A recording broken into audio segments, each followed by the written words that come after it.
Hi, I'm Adam Summer. You're listening to the Yerushalmi Talk podcast with the support of the Yeshivat Devar Yerushalayim in Har Nof, Jerusalem. This is Demai, Chapter 6, Halacha 1 in the Art Scroll 52a1, and today we're going to be getting into the issues of sharecropping in Eretz Yisrael and how it's going to work, including what happens when you are going to be doing sharecropping and you are hiring a non-Jew to be the sharecropper for you. There's a lot of rabbinic restrictions that they put on to dissuade some of the activities. So the issue before was this dispute between Rabban Shimon ben Gamliel in part 1 of the shiur. This is part 2 of the shiur, and this is going to be regarding the tithing obligations of someone who's sharecropping the field of the idol worshiper. And until now, says the Gemara, we know only that the sages required the sharecropper to tithe the portion of an idol worshiper. What about if the landowner is a Kuthian? Would the sages require the sharecropper to tithe his portion in that case as well? Well, the Mishnah is representing Rabban Shimon ben Gamliel's point of view, and that's stating that the sharecropper permit applies also to a Kuthian. Now, the sages at this time are teaching that in the Baraisa, which does not mention Kuthians, so the Gemara is wondering whether the sage's view is also going to be that one is obligated to tithe the portion of his idol worshipper's sharecropper, and if that would also apply to the case of the Kuthian. So the Gemara responds and it says, let us learn the answer from this question from the following Baraisa. And the Gemara says, if one leases his field for sharecropping to an idol worshiper, to a Kuthian, or to a Jew who is not trusted regarding tithes, and certainly that would be an Am Haaretz, this is the law.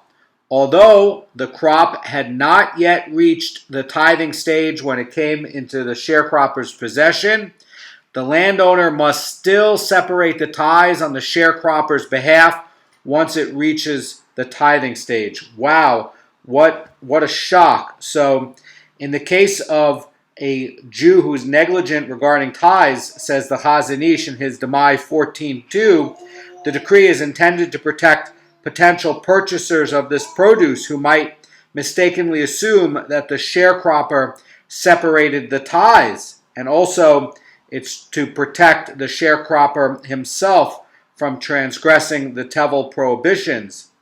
So, although the crop is going to be fit for tithes while the sharecropper has it in his possession, it's going to be the landowner that's obligated under rabbinic law to tithe both his and the sharecropper's portions.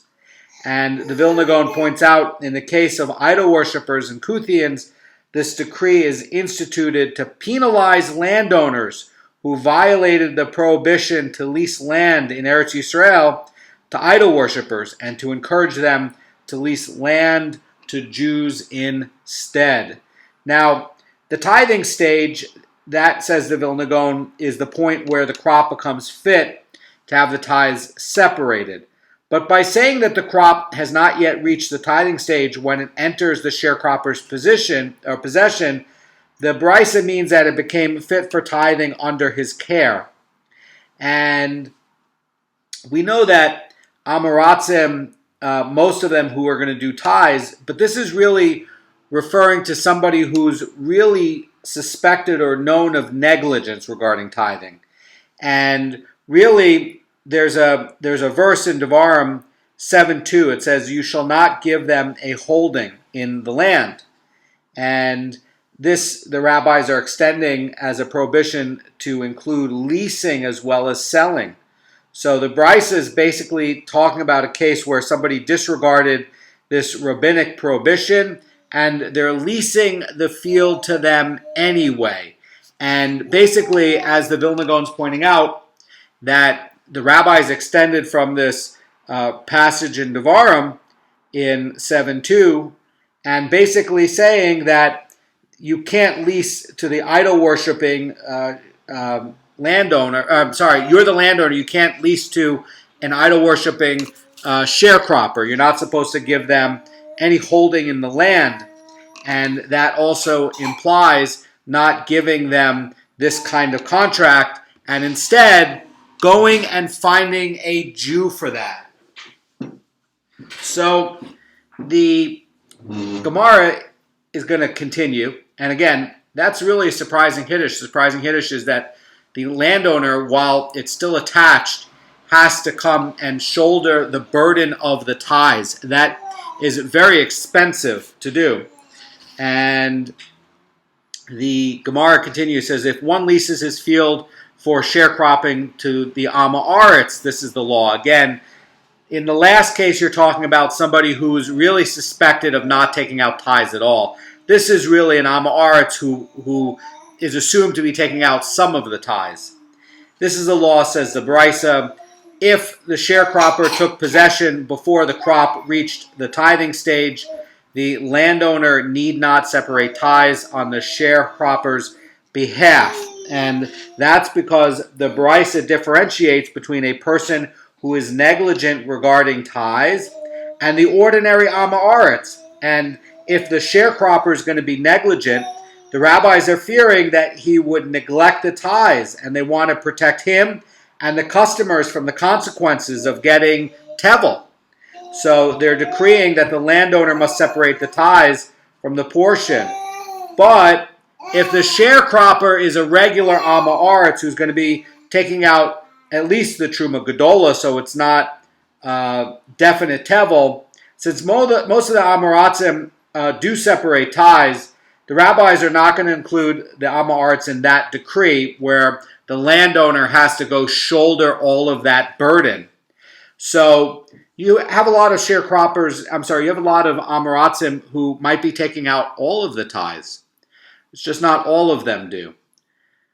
So the point is that the landowner need not separate tithes on the sharecropper's behalf, and that's a big departure from what we learned, where you're leasing it to the idol worshiper, the Kuthian, or the Jew who's suspected of not doing the tithes. And the Gemara continues, it says, but if the sharecropper took possession after the produce reached the tithing stage, the landowner must separate tithes on his behalf. So the Radvaz is going to say like this. He's going to say that since the crop is fit for tithing before the sharecropper takes possession, the transfer to the sharecropper in return for the labor resembles a sale of tevel produce, and you're not allowed to make sales of tevel produce. So to avoid this, the landowner must first tithe the produce and only then allow the sharecropper to begin work. And the produce that reaches the tithing stage while fit to be tithed is not actually tevel. It becomes tevel only when it's harvested and its processing is complete at the threshing floor. So it's for this reason that there's only the appearance of selling tevel in this case. It's not actual a reality. And the law of this Bryce is similar to that which the sages say earlier in the case of the Jewish sharecropper and with the tithes that the portion of his idol-worshipping landowner has. And in that case, the Jewish landowner is going to tithe the portion of the idol-worshipping sharecropper. And also, if you're the Jewish sharecropper for the idol-worshipping landowner, you're also going to be tithing the entire crop. Why? Because you're taking away from the tribe of the Kohanim and the Levim. So it looks like a parallel. And just like in this brisa, we're not differentiating between an idol worshiper and a Kuthian, so too the brisa with the sages are not differentiating between an idol worshiper and a Kuthian, and that is going to be the point. In other words, the brisa is clearly following the view of the sages and not Rabban Shimon ben Gamliel. If it was like Rabban Shimon ben Gamliel, then that would be a case where since the idol-worshipping sharecroppers may refrain from tithing his portion, the landowner cannot tithe it on his behalf. But the Brisa doesn't make that argument, and clearly this is the position of the sages. And, basically we have a case where we're seeing a penalty in either case, whether you have a non-Jewish landowner and he's hiring a Jewish sharecropper, or you have a Jewish landowner and he's hiring a non-Jewish sharecropper. So the requirement to separate tithes from the portion of one's idol-worshipping sharecropper, which was just taught in this brisa, is a rabbinic penalty. And that's put on as a punishment for the landowner having violated this prohibition, which, by the way, is really drawn from a biblical verse. And, the landowner violated this certainly rabbinic prohibition against leasing land in Eretz Yisrael to the idol worshiper. And the Gemara is going to get more into this ruling. It says, until now, we only know that this decree applies in a place where Jews are commonly found. But what about in a place where Jews are not commonly found? Is that decree going to apply? Well, we're going to be getting into what about Syria, right? Syria was a conquest by King David, and that's going to be a case where they accepted tithes d'Rabbanan.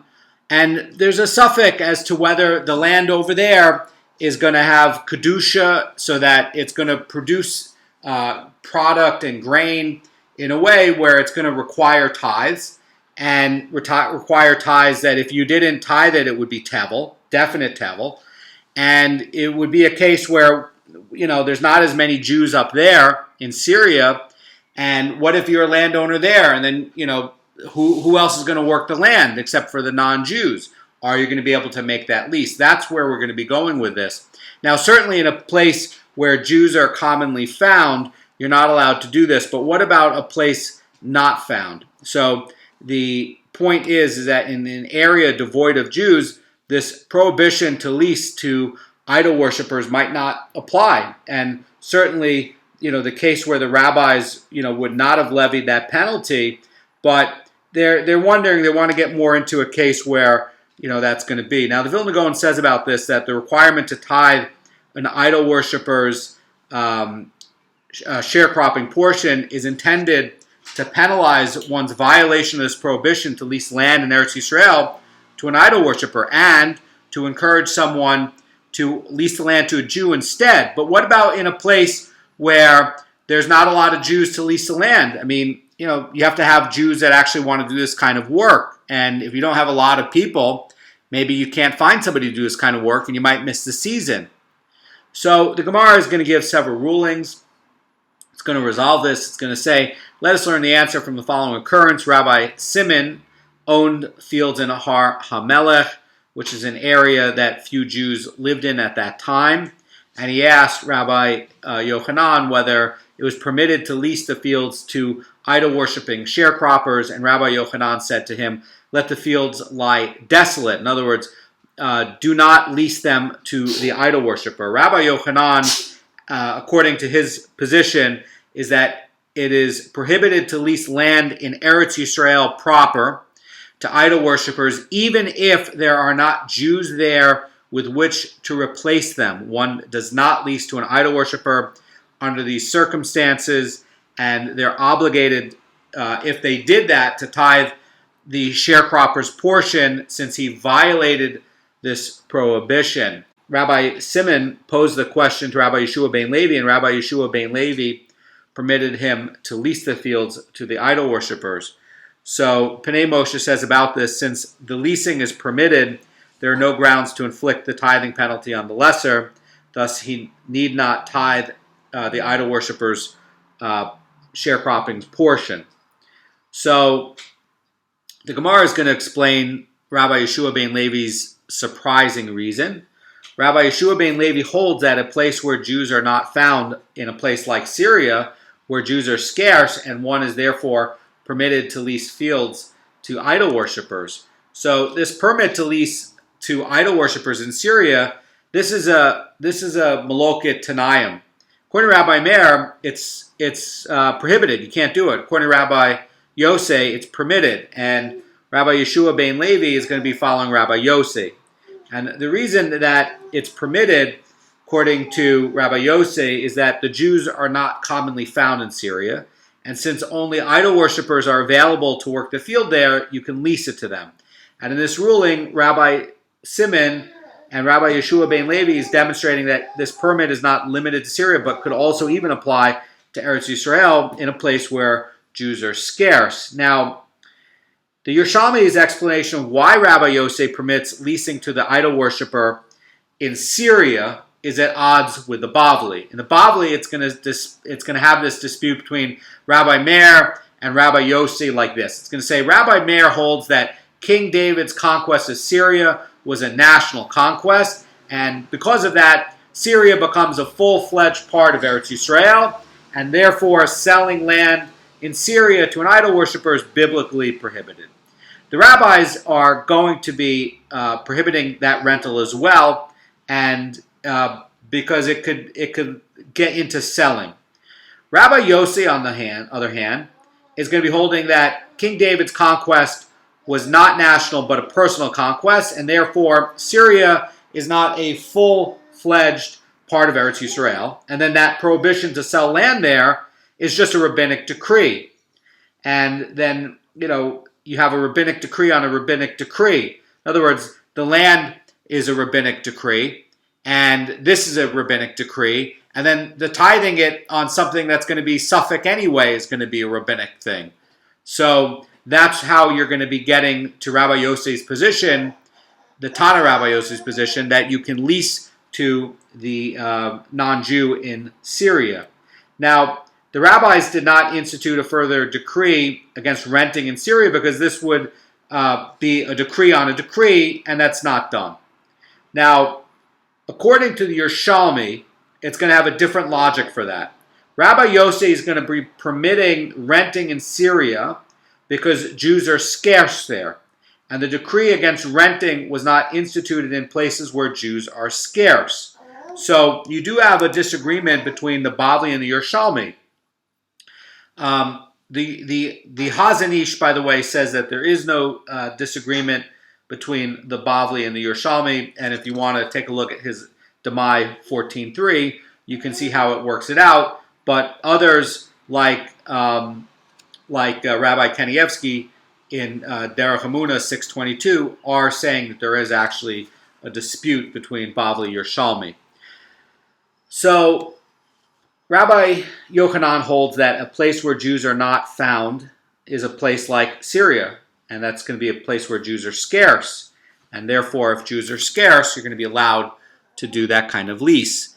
Now, the Gemara is going to look at the source of this permit in Syria, and the Gemara says in a place like Syria, how do we know that it is permitted to lease fields to idol worshippers? And it says, let us learn the permit from the following incident. Rabbi Chagai went down to a place in Syria called Hamatz, and these members of the Bar Ashtor family came and asked him and said, since Jews are not common here, and we therefore lease our fields to those nations, basically idol worshippers around us, we must tithe their portion of the crop on their behalf. Do we have to do the tithes? And Rabbi Chagai sent a message and a messenger to pose a question to Rabbi Zera. And Rabbi Zera posed a question to Rabbi Imi, and Rabbi Imi said to him, one need not tithe on their behalf.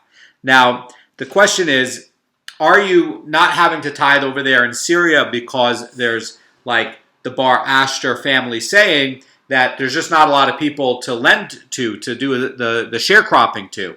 And we would lease it to the Jew, but we just can't find them here. Do we still have to do their crop? Are we still getting this penalty in Syria?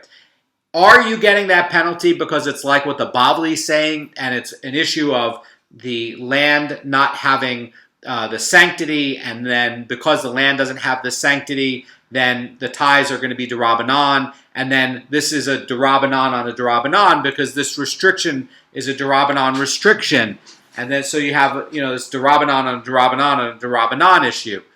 Well, that would be the Bavli take on that. And if you're going to look at it in the Yerushalmi take, it would be that, well, maybe there's just not a lot of Jews here, and that's why they're not doing it. Gemara is going to say, from here you may learn that to lease to the idol worshippers in Syria is permitted in accordance with the view of Rabbi Yossi, the Tana.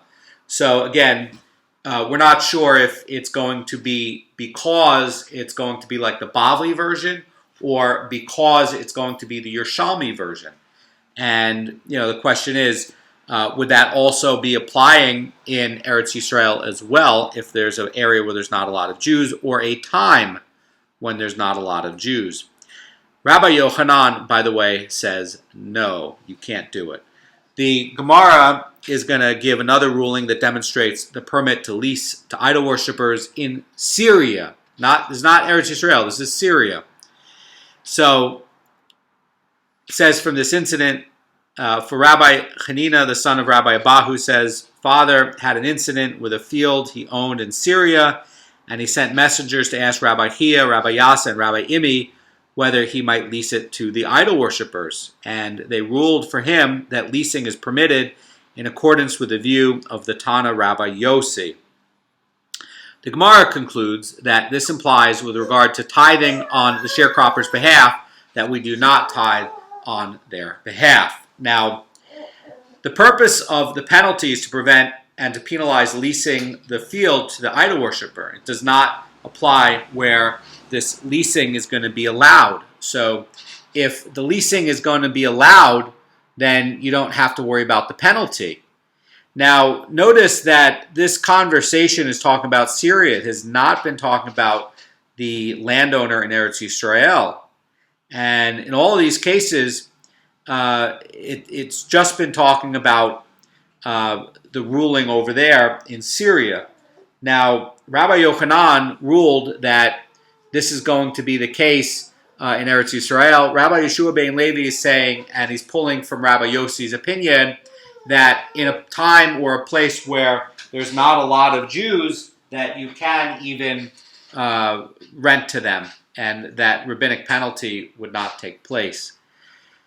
I don't think that's the halacha l'maaseh. I think it's going to be like Rabbi Yochanan. The Gemara is going to cite a baraisa that discusses the tithing obligations of a sharecropper. By the way, why would it be still like Rabbi Yochanan? Because Rabbi Yeshua ben Levi is extrapolating the case on Syria to Eretz Yisrael. And the case in the Bavli and the Yerushalmi over here is a case about Syria. It's not a case about Eretz Yisrael. And it's a case about the status of Syria and what do we do with Syria. And Rabbi Yochanan is saying Eretz Yisrael is definitely not like Syria, and you can't extrapolate the rulings from over there in Syria over to here. Rabbi Yeshua ben Levi was being a little creative here, and he was extrapolating out Rabbi Yossi's ruling over there in Syria to Eretz Yisrael. The Gemara is going to continue. It's going to say, if one leases for sharecropping from a landowner a field of ripe wheat to harvest, or of ripe grapes to pick, and to press into wine, or olives to pick and they're ripe and to process into oil, he separates all the tithes and only then gives the landowner the portion. So in all these cases, the sharecropper is not actually hired until the produce is ready for harvesting. And that is going to be a big difference between what we were talking about and before. In the case that you're thinking about for a sharecropper, we're talking about a sharecropper who does all the work. He does the plowing. He picks the rocks out of the field. He tills it. He plants the stuff. He waters the stuff. He takes out the weeds. He does all the work, including the harvest. This is a different case. This is a case where somebody else did all of the landowner's work. Maybe the landowner did it. Maybe the landowner's son did it. And now they're hiring the sharecropper just to do the harvesting. You're going to get into contractual points about that because there's going to be an issue that comes up because the work is not fully done by the landowner, and then the payment's going to be an issue. So there's a difficulty. Come see the difficulty with this ruling. And it says, if the sharecropper is retained before the field is sown, in other words, somebody else did part of the work, as in the Mishnah's case. In the case of the Mishnah, we're talking about a field where somebody's hired to do everything from A to Z. And this is a case now where somebody's coming and just finishing up the work. So in the Mishnah's case, he simply divides the produce. Very good. That's what we've been thinking all along. But this case is a little bit different. You know, he doesn't need to separate tithes from the landowner's portion. he just gives it to the landowner, assuming both are Jewish. And the Gemara is going to continue and say, but if he retains after what's already been sown, as in this Barice's case, he must separate these tithes. And what's the rationale to differentiate between these two cases? So again, over here, the sharecropper usually is hired to sow, harvest an unplanted field and to start it. And that's what the Mishnah is saying.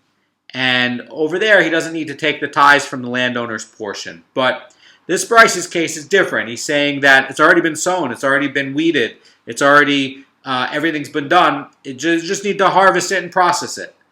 And this Bryce is ruling that the sharecropper must separate tithes before giving the landowner his portion. And what's going to be the difference in this case and that case? So it's going to look like there's a contradiction here. And the Gemara is going to explain the difference. Rabbi Hanina says, in the Mishnah's case, there was a fear that the tithing obligations would discourage a sharecropper from farming the land. And therefore, the rabbis instituted an exemption for sharecroppers so that Eretz Yisrael would not lie desolate and uncultivated. So the Rabbi Kanievsky's Beur shiurim is going to say like this from the transcription. He's going to say that if the sharecroppers were required to tithe the landowner's portion of the crop, they would be deterred from accepting these contracts, and they would just end up with fields that were uncultivated. And this would result in large tracts of Eretz Yisrael left barren. And to prevent this, the rabbis exempted sharecroppers from this obligation, and the rationale is going to be the Mishnah's first ruling regarding the exemption of sharecroppers. But here, however, says this Gemara, the Bryce's case where the field has already been sown and most of the work has already been done, there's no danger that it's going to remain uncultivated, and therefore this rabbinic exemption does not apply. In other words, the Mishnah is talking about a rabbinic exemption to make sure that the land is not left uncultivated. And here, it's already been cultivated. So the Gemara is going to continue, and since the particular field has already been sown, there's no danger that it's left uncultivated. And even if the sharecropper refuses the contract, it's still already been planted, and it's already ready to be harvested. So the rabbis don't have a reason to exempt the sharecropper from this tithing requirement. And so therefore, this Bryce is ruling that the sharecropper has to tithe the entire crop before giving it to the landowner. And the reason is going to be like this. So the Gemara is going to give another section for this Bryce. It's going to say where a sharecropper who contracts to harvest a field is not obligated to tithe the landowner's portion. The Gemara says, if one leases for sharecropping from a landowner a field of ripe wheat to harvest and gather into bundles, and this is going to deepen it. It's actually going to be to actually get into the processing part. And the Gemara continues, says, or ripe grapes to pick and put into the grape baskets, or olives to pick into the olive baskets, he places the landowner's portion before him as is, without separating the tithes. And so here's how it works. In these cases, the sharecropper's job is completed before the processing is done, and therefore before the produce becomes subject to tithes. And while grain is still left in bundles in the field, and the grapes and the olives are still in the harvesting baskets, the produce is not yet subject to tithes, and so no obligation falls on the sharecropper. But there is no danger here that the field will be left barren, and since the sharecropper is not involved until after the crop is already ripened, he is not obligated to tithes since the produce has not yet been subject to tithes. Because when a sharecropper divides the crop, he does not first separate out Truma and Meiser on the landowner's behalf from the landowner's portion. He just simply gives the landowner his portion untithed. And although it's prohibited to repay one's debt with tevel, this is not a debt repayment. It's just a simple transfer to the landowner of his own property. There's another worry that an obligation to tithe the landowner's portion would discourage farmers from sharecropping, and that would leave a lot of areas uncultivated, and that's an undesirable outcome. Without this special exemption, a sharecropper would be obligated to tithe the landowner's portion of the crop before dividing it. Without this exemption, you'd think that the law of the sharecropper would be like that of the tenant farmer, and it's not. One who's a tenant farmer is going to have a different payment scheme. This exemption is required because of the unusual verse in the Torah in Beurim 14:22 that says, "Tithe you shall tithe." And the verse's repetition of the tithe can be explaining as obligating the sharecropper to tithe the landowner's portion as well as his own. And the rabbis find it necessary to absolve the sharecropper of this obligation. All right, so that's that.